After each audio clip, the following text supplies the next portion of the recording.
Hàn có men viên ula.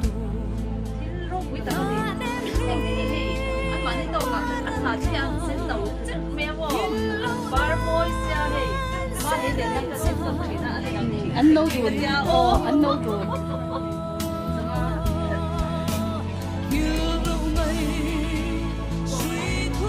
Lạc ruột về phố cả xe lầu anh ăn lông tụ ca.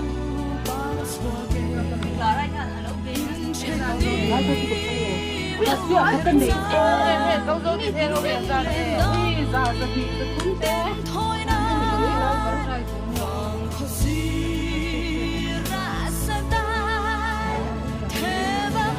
Hello.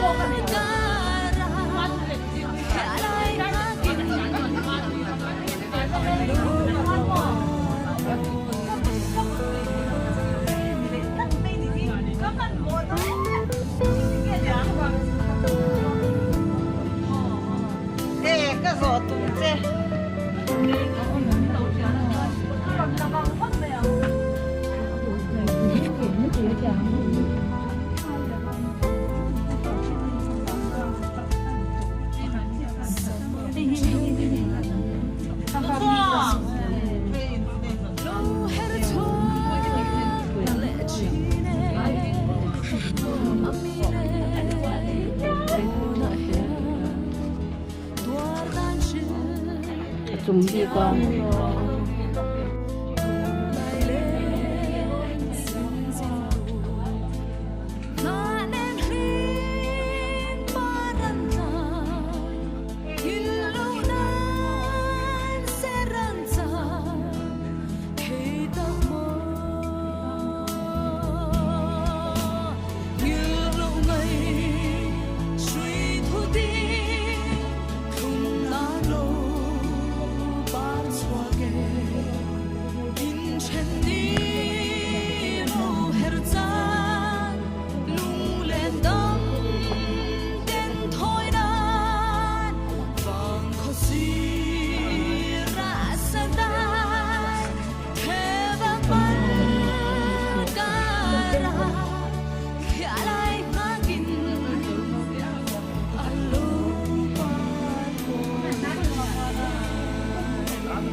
Aynen öyle. Şurayı bir